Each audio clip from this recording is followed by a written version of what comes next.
Welcome, my friends and neighbors, Mr. and Mrs. America, to The Late Show. I'm your host, Stephen Colbert. Folks, every so often, I'm firm, but I'm fair, and every so often, I just gotta take a look at myself in the mirror, just take myself to task for being too focused on all the bad stuff that Donald Trump does. Because when I do that, sometimes I miss out on all the important things in life, like all the terrible stuff they're doing in Congress.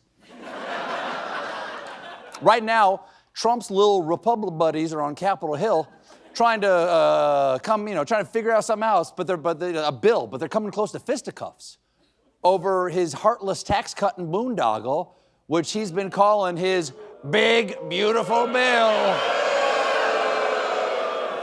It really sounds less like legislation and more like the husky guy at a male strip club.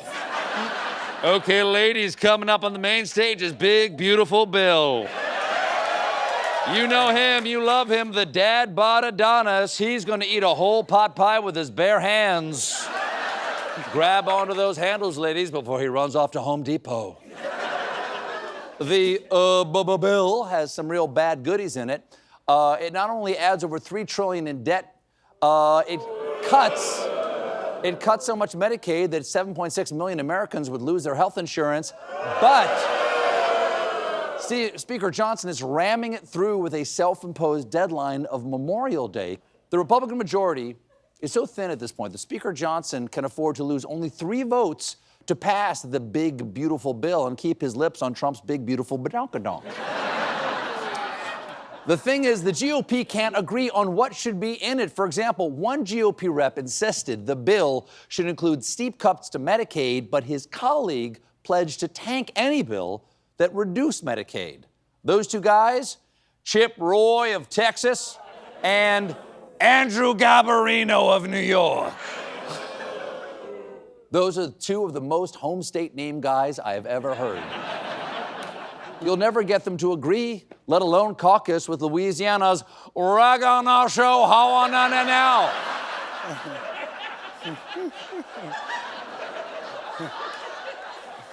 Middle name, Hayuala.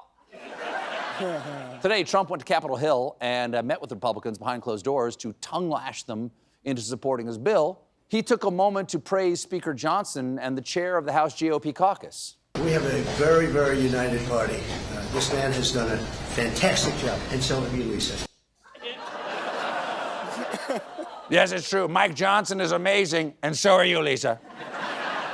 Everyone look at what a great job I did recognizing this woman. You're that woman, Lisa. I even remembered her name. Whatever it was, it's Lisa now.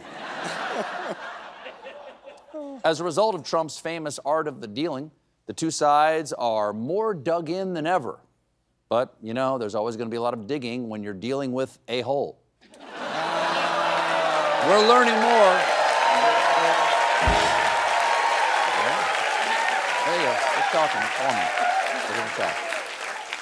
And we're learning more about the plane Qatar is offering to be Air Force One. You know, the palace in the sky thing. All along, Donald Trump has been saying it's a free gift that Qatar offered him out of nowhere. But now sources are telling CNN the Trump administration first approached Qatar about acquiring a plane. So really less of a gift and more of a gift registry. Qatar, I'm putting you down for a giant gold plane. Kuwait, I'm eyeing the Breville Belgian waffle maker for you. Saudi Arabia, you get me the KitchenAid stand mixer with dough hook accessory, please.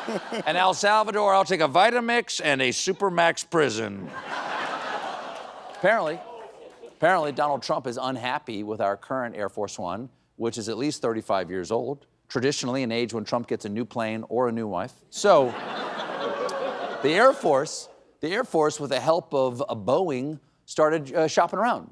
And while plane browsing, Trump's eye was caught by a brochure for the Qatari aircraft, promising soft fabrics of the highest quality in the bedroom, luxurious leather and exquisite wood veneers, and a lavishly designed bathroom that is almost a piece of art. Oh, every bathroom I visit is like a work of art.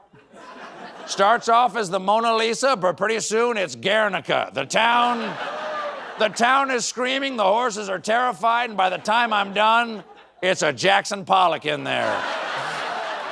But art, a piece of art, you can fix that, right? You got that? I got a little something for you. There you go. But you know what? I better be careful talking about this at all. Because even talking about Trump's Qatari jet can get you into trouble these days. Just take ABC News. Last year, you may remember, Trump sued them for defamation after Trump claimed that George Stephanopoulos mischaracterized his sexual abuse of E. Jean Carroll. Now, to appease the adjudicated sexual abuser, ABC's parent company, Disney, settled with Trump by giving $15 million to Trump's presidential library. And to punish Stephanopoulos, Disney replaced him on This Week with live-action Stitch. They're about the same height. Now, emboldened by their folding, this weekend, Trump posted, "Why doesn't Chairman Bob Iger do something about ABC fake news? Everyone, including their lawyers, has been told that ABC must not say that Qatar is giving me a free Boeing 747 airplane because they are not. They are donating the plane to the United States Air Force / Defense Department and not to me," adding, "especially since I just won $16 million based on the fake and defamatory reporting of little George Slobodopoulos. Now I see they're at it again, and I again give these sleazebags fair warning." You see, Disney? This is what happens when you capitulate to an autocrat. He's just gonna keep coming back for more. Even kids know that. Haven't you read If You Give a Mouse 16 Million Cookies? Thanks to this precedent, thanks to this terrible precedent, Trump thinks he can extort the media wherever and whenever they do something he doesn't like. And that directly affects my beloved parent conglomerate, Paramount. You know their slogan, Paramount. I don't know, maybe SpongeBob could fight a Transformer on Star Trek? Now, a quick reminder, ladies and gentlemen, during the 2024 campaign, Trump accused 60 Minutes of misleadingly editing an interview with Kamala Harris and filed a $20 billion lawsuit against CBS and 60 Minutes. Legal experts say this is a nuisance lawsuit widely seen as lacking legal merit. Coincidentally, that is also embossed on Rudy Giuliani's business cards. Fun fact.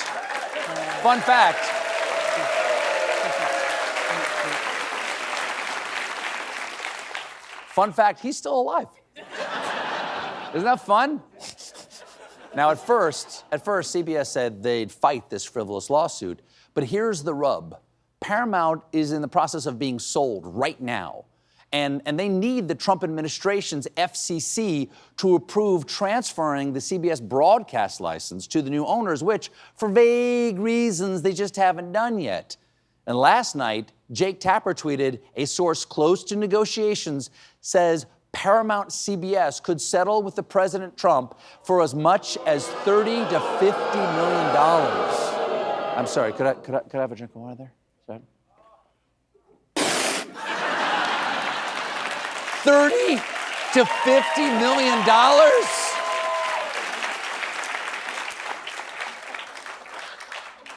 Holy bazingas.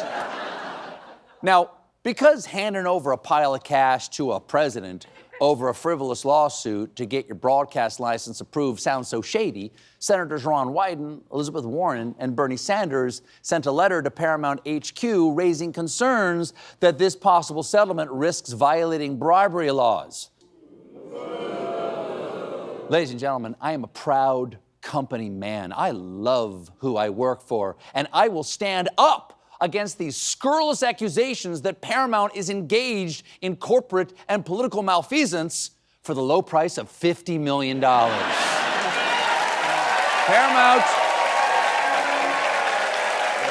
come on, let's just talk turkey here. Daddy just wants to get his beak wet. You cut the check and zip. I'm joking, obviously, satire, etc. I would never take a bribe from CBS if Donald Trump outbids them. Because, Mr. President, I'm willing to testify on your side in this lawsuit for $50 million and $1. And remember, sir, this is not This is not a gift to me. It is a gift to the Stephen Colbert Presidential Library and Pizza Hut. We got a great show for you tonight. My guests are former FBI Director James Comey and Megan Fahey. But when we come back, meanwhile, join us, won't you?